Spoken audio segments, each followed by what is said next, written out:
The Saturday morning crowd filled Iron Spirit Martial Arts Academy with excitement. The sharp sounds of gloves hitting focus pads echoed through the building while children in crisp white uniforms lined up for class. Parents stood along the walls, chatting quietly, recording videos, and cheering whenever someone landed a clean kick. Colorful championship banners hung from the ceiling, celebrating years of tournament victories. At the center of it all stood the gym's biggest attraction, Tyler Brooks. At 28 years old, Tyler was a fourth-degree black belt with an undefeated competition record. His speed and athleticism were undeniable, but so was his arrogance. He loved performing for an audience almost as much as he loved winning. Every sparring session became another opportunity to show off for the cameras. His social media videos, where he embarrassed challengers with flashy knockouts and sarcastic comments, had earned him hundreds of thousands of followers. To many students, Tyler looked like a hero. To the older instructors, he was a talented fighter who had forgotten the true meaning of martial arts. Near the entrance stood Jack Sullivan, a 46-year-old retired Marine. He wore faded blue jeans, worn work boots, and a dark green Marine Corps hoodie that had clearly seen better days. His broad shoulders hinted at years of physical training, but he carried himself with quiet humility. There was nothing flashy about him. His short gray hair, calm expression, and relaxed posture made him look like any ordinary father waiting for his child. Beside him stood his 12-year-old son, Ethan. "Dad," Ethan whispered nervously as he adjusted his brand-new white belt, "what if I'm terrible?" Jack smiled warmly and rested a reassuring hand on his son's shoulder. "You don't have to be the best," he said. "Just be better than you were yesterday." Those simple words eased Ethan's nerves, and he nodded with a small smile before walking toward the beginners class. Across the gym, Tyler noticed Jack watching quietly from the sidelines. Assuming he was just another timid parent, Tyler grinned as an idea formed in his mind. He loved entertaining crowds, and embarrassing someone was always good for attention. He walked across the mats, making sure everyone could hear him. "Hey!" Tyler called loudly. "You look like you've got some military hoodie and a lot of opinions. Ever actually trained, or are you just here to supervise?" Several students laughed. Jack looked at him without changing his expression. "I'm just here for my son." Tyler smirked. "That's convenient." More laughter rippled through the gym. One instructor shifted uncomfortably, sensing the conversation was heading in the wrong direction, but Tyler ignored him. "You know," Tyler continued, "confidence is contagious. Too bad your kid won't catch any standing next to someone who looks afraid to step on a mat." Ethan froze. His cheeks turned bright red as several children looked toward him. Jack calmly answered, "Real confidence doesn't need an audience." Instead of ending the exchange, Tyler deliberately stepped closer and bumped Jack's shoulder. "So that's it?" Tyler mocked. "You just walk away." The room grew strangely quiet. Even the children stopped practicing. The gym owner quickly approached. "Tyler," he warned, "that's enough." But Tyler waved him off. "What? I'm just inviting him to spar. Unless he's scared." Everyone looked toward Jack. Phones slowly appeared in people's hands. Some began recording. Jack glanced at Ethan, who stared at the floor, embarrassed by what everyone was saying. For a long moment, Jack said nothing. Then Ethan looked up, his voice barely above a whisper. "Dad, please don't let him think you're weak." Those words hit Jack harder than any punch ever could. He slowly pulled off his old Marine hoodie and folded it neatly over a nearby chair. As the fabric came away, faded military tattoos wrapped around his forearms, and several old scars stretched across his muscular arms and shoulders, silent reminders of battles long forgotten. A gray-haired man sweeping the corner of the gym suddenly stopped moving. His eyes widened. He stared at one tattoo for several seconds before quietly muttering to himself. "Oh, no." The smile disappeared from his face. Because he knew exactly what that symbol meant. And he realized the arrogant champion had just challenged the wrong man. The gym fell into an uneasy silence. Only moments earlier, laughter had filled the room as Tyler Brooks mocked the quiet father standing beside the mat. Now, every eye was fixed on Jack Sullivan, whose faded marine tattoos and old combat scars had erased every smile in the building. The elderly janitor who had recognized the tattoo leaned heavily on his broom, unable to look away. "I've seen that insignia before," he whispered to one of the assistant instructors. "Force Recon Marines, they don't hand those out. Men who wear that have survived things most people couldn't imagine." The instructor frowned. "You know him?" The old man slowly shook his head. "No, but I know the kind of man he must be." Meanwhile, Tyler laughed loudly, trying to break the growing tension. "Come on, everyone," he shouted. "It's just an exhibition. Let's see if this old guy still remembers how to throw a punch." A few of Tyler's friends forced nervous laughs, but most of the crowd remained quiet. Something about Jack's calm expression made the atmosphere feel different. He wasn't angry. He wasn't intimidated. He simply looked peaceful. Jack turned toward Ethan, who stood anxiously at the edge of the mat. "You don't have to watch if you don't want to," Jack said gently. Ethan quickly shook his head. "I want to stay." Jack smiled. "Then remember something today." Ethan nodded.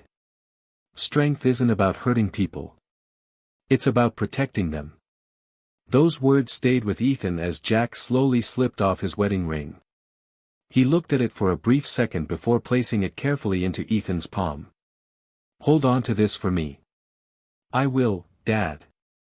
Jack gave his son a reassuring smile before stepping barefoot onto the training mat. Across from him, Tyler bounced confidently on the balls of his feet, shadowboxing for the cameras. He threw spinning kicks into the air, drawing cheers from a handful of students who still admired his showmanship. "Hope you've stretched," Tyler joked. "I'd hate for you to pull a muscle." Jack didn't respond. His hands rested loosely at his sides. His breathing remained slow and steady. To anyone unfamiliar with combat, he looked completely unprepared. But the elderly janitor quietly muttered. "He's measuring everything." Nearby, the assistant instructor pulled out his phone. "What's his name again?" "Jack Sullivan," another parent answered. The instructor typed quickly. "Nothing. No tournament records. No interviews. No martial arts championships. Just an old local newspaper article from years ago." The headline read, "Decorated Marine returns home after final deployment."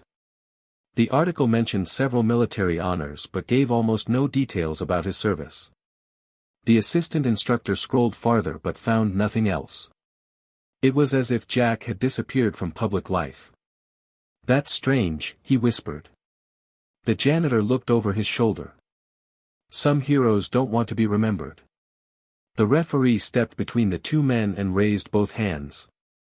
"This is a controlled exhibition match," he announced firmly. "No excessive force. No strikes after the referee calls stop. Show respect at all times." Jack nodded once. Tyler barely listened. He was too busy smiling toward the phones recording him. "I told you," Tyler said loudly. "One punch is all I'll need." A few people laughed uncertainly. Then, for the first time since entering the gym, Jack spoke directly to Tyler. His voice was calm. "So do I." The words weren't spoken as a threat. They sounded more like a simple fact. A chill swept through the room. Even Tyler's smile faded for a split second before returning. The referee motioned for both fighters to take their starting positions. Tyler crouched into an aggressive fighting stance, fists raised high, bouncing with confidence and energy. Jack stood naturally. His arms hung relaxed. His shoulders stayed loose. He didn't even raise his guard.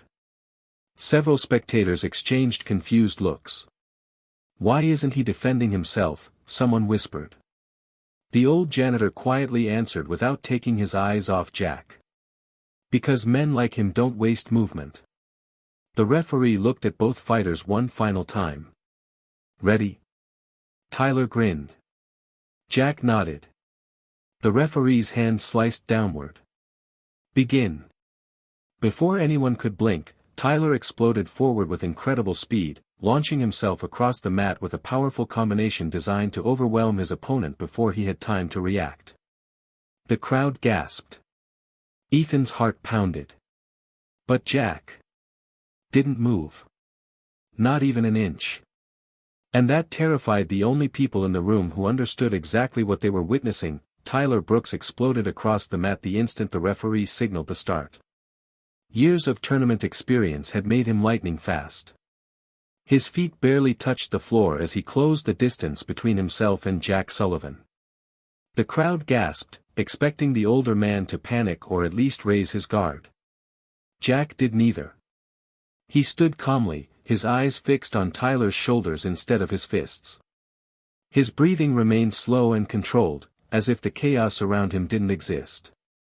Tyler fired the first strike, a sharp jab aimed at Jack's face. At the last possible second, Jack shifted his head only a few inches. The punch sliced harmlessly through the air. Before Tyler could recover, he followed with a powerful roundhouse kick toward Jack's ribs. Again, Jack moved.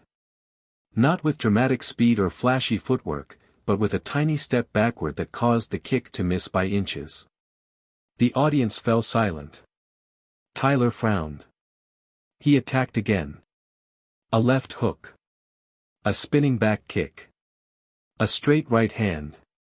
Every strike was fast. Every strike was powerful. Every strike missed. Jack never looked rushed.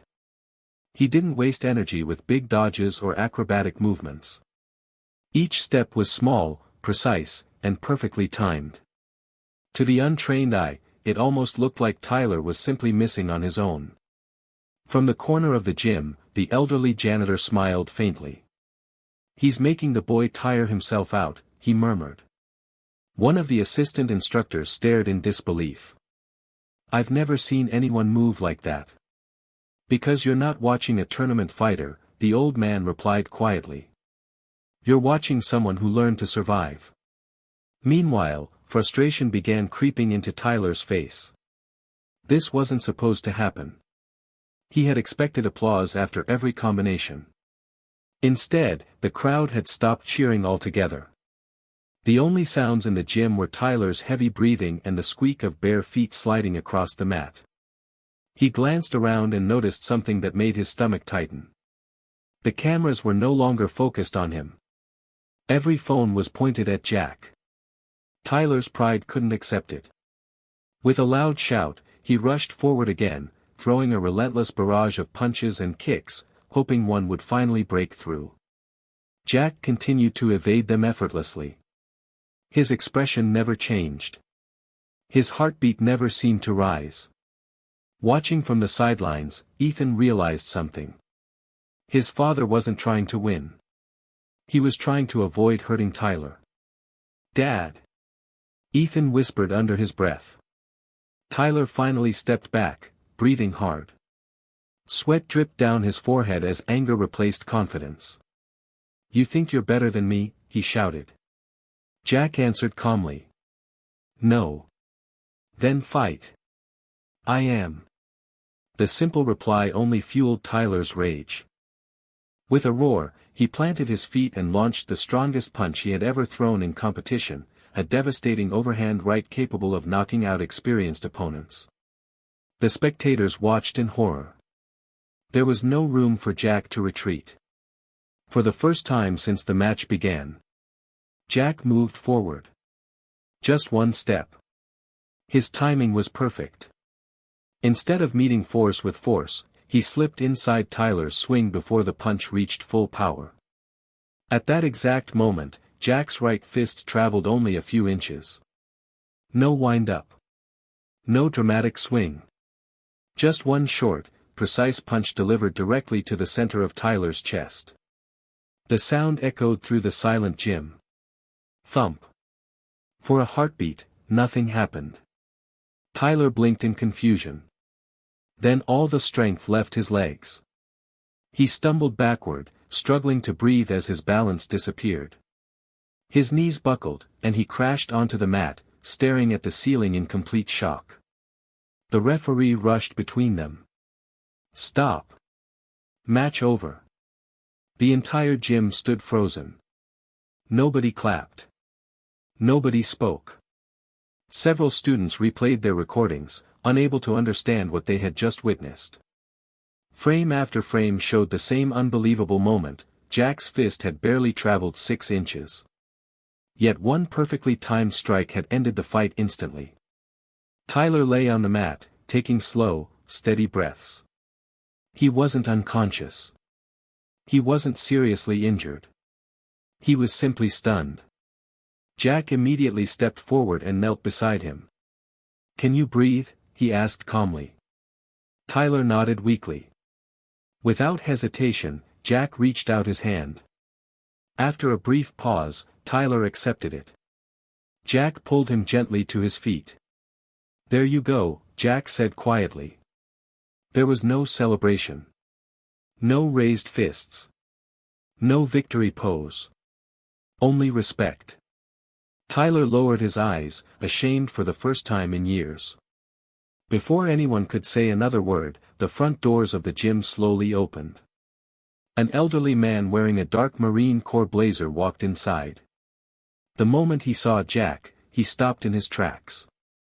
His eyes widened with recognition. Without saying a single word, he stood perfectly straight and raised his hand in a crisp military salute. Every person in the gym turned to look. Jack returned the salute just as sharply. The room fell into complete silence. No one understood who the old man was. But everyone knew one thing. The quiet father they had mocked was far more extraordinary than anyone had imagined. The entire gym stood frozen. Not because of the punch. Not because Tyler Brooks had been defeated.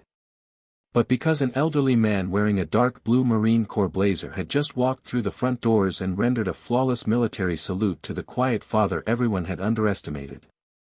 Jack Sullivan immediately returned the salute. His posture straightened instinctively, years of discipline taking over without a second thought. "Colonel Hayes," Jack said respectfully. "It's been a long time, Sergeant Sullivan," the elderly officer replied with a warm smile. No one in the gym dared to speak. The only sound was the hum of the air conditioner and the faint buzz of dozens of smartphones still recording. Tyler stood silently, rubbing his chest where Jack's short punch had landed. His confidence had vanished, replaced by confusion. "You know him?" Tyler finally asked. Colonel Hayes turned toward the young black belt, studying him for a moment before answering. "Know him?" he repeated. "I spent years trying to keep up with him." A wave of whispers spread through the spectators. The gym owner stepped closer. "Sir, who exactly is Mr. Sullivan?" The colonel looked around the room before speaking loudly enough for everyone to hear. "Most people think strength is measured by trophies, belts, or followers online." He glanced at Tyler. "They're wrong." Then he pointed toward Jack. Sergeant Jack Sullivan trained Marines before they entered some of the world's most dangerous combat zones. His job wasn't to teach people how to win tournaments. The colonel paused. It was to teach them how to come home alive. The room fell silent once again. Even Tyler's closest friends lowered their phones. The assistant instructor who had searched Jack's name finally understood why almost nothing appeared online. His greatest achievements had never been public. They kept his records quiet, Colonel Hayes continued. Some missions were never meant to become headlines. Several students stared at Jack with wide eyes. One young boy whispered to his father. "So, he's a real hero?" The father nodded quietly. "I think so." Jack shifted uncomfortably. "Colonel," he said softly, "that's enough." But Hayes smiled. "No, son. These people deserve to know why you refuse to fight." He turned back toward the crowd.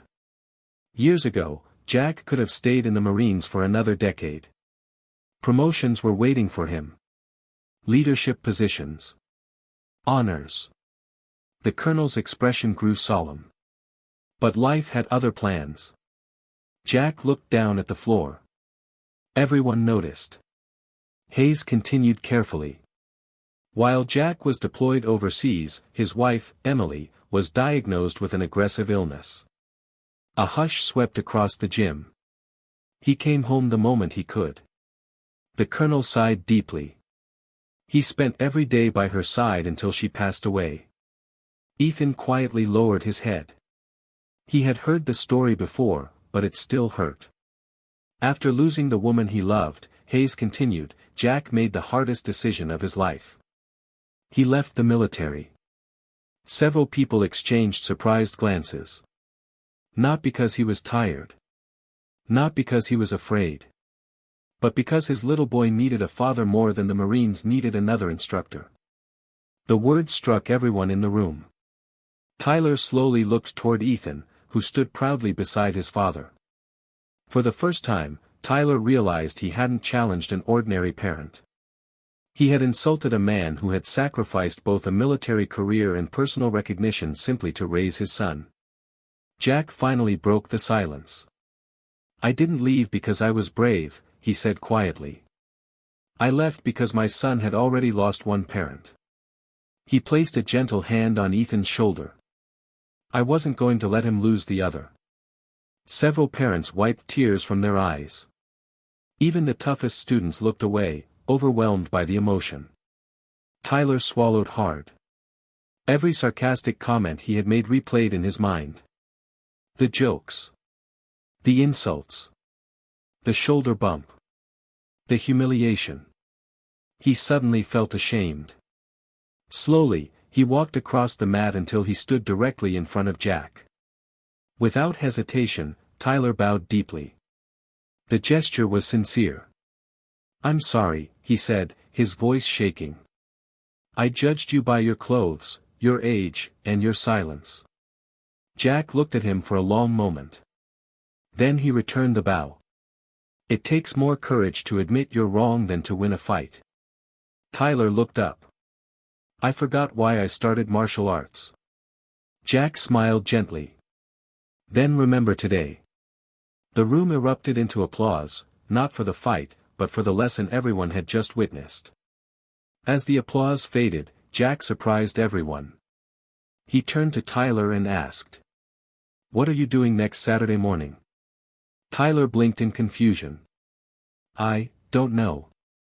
The children's beginner class needs another instructor. Tyler stared at him in disbelief. After everything I said to you, you'd still trust me? Jack nodded. Everyone deserves the chance to become better. Tears filled Tyler's eyes. He accepted the offer without hesitation. At that moment, the gym realized the greatest victory of the day hadn't been the one-punch finish. It was the moment humility defeated pride, and a fallen champion was given the opportunity to rise again. The following Saturday morning, Iron Spirit Martial Arts Academy looked different. The same mats covered the floor. The same championship banners hung from the ceiling. The same students arrived with excitement in their eyes. But something had changed. The loud music that usually played before class had been turned down. The atmosphere felt calmer, more respectful. Parents noticed at the moment they walked through the doors. Then they saw Tyler Brooks. Only a week earlier, he had been the loudest person in the building, showing off spinning kicks and posing for cameras. Now he was kneeling beside a 6-year-old boy, patiently helping him tie his white belt. There you go, Tyler said with a smile. A black belt starts with learning this knot. The little boy grinned proudly. Parents exchanged surprised glances. Is that really Tyler? One mother whispered. I almost didn't recognize him, another replied. Across the room, Jack Sullivan quietly arranged training pads with the other volunteer instructors. He had refused every request for interviews after the exhibition match. When local reporters called, he politely declined. When podcasts invited him to share his military stories, he thanked them but said no. To Jack, the fight was already over. The lesson was what mattered. As class began, Ethan stood proudly among the students. This time, he wasn't nervous. He watched his father teaching beginners with the same calm patience he used at home. Whenever a child made a mistake, Jack never raised his voice. Instead, he smiled. Again. Every correction came with encouragement. Every failure became another chance to improve. Tyler observed carefully, realizing that Jack's greatest strength had never been his punch. It was his ability to make people believe in themselves. During a water break, Tyler finally approached him. "I've been thinking about that day," he admitted. Jack nodded. "And? I spent years trying to prove I was the strongest man in every room." Jack looked at him quietly. "What did it cost you?" Tyler lowered his eyes. "My students respected my skills." He paused. "But they never truly respected me." Jack placed a hand on his shoulder. "Fear can make people obey." He smiled gently. "But only respect makes them follow." Those words stayed with Tyler. Over the following months, the transformation became impossible to ignore. The sarcastic comments disappeared. The arrogant celebrations vanished. Instead of posting videos that mocked opponents, Tyler began uploading clips that encouraged beginners, celebrated perseverance, and reminded viewers that martial arts existed to build character, not egos. His online audience grew larger than ever. Ironically, the humility he had once believed would make him look weak became the very reason millions admired him. One afternoon, a major sports network contacted the gym. They wanted to produce a feature called The One-Punch Marine Dad. The video of the exhibition had already been viewed more than 50 million times. People around the world replayed the moment Jack's 6-inch punch ended the fight. Experts analyzed his timing. Martial artists debated his technique. Commentators praised his composure.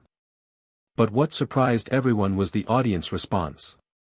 The most replayed moment wasn't the punch. It wasn't Tyler falling. It wasn't the salute from Colonel Hayes. According to the viewing statistics, the scene people watched again and again was something much simpler. Jack reaching down.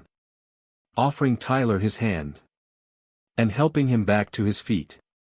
The network insisted on interviewing Jack. After weeks of persuasion, he finally agreed. The interviewer asked the question everyone wanted answered. "Sergeant Sullivan, people around the world call you the man who defeated an undefeated black belt with one punch. How does that feel?" Jack smiled modestly. "I don't see it that way." The interviewer looked confused. "You don't?" Jack shook his head. "I didn't defeat Tyler." He looked across the gym, where Tyler was laughing with a group of young students after helping one of them earn a new belt. "I simply reminded him of the person he wanted to become before pride got in the way." The interviewer remained silent. Jack continued.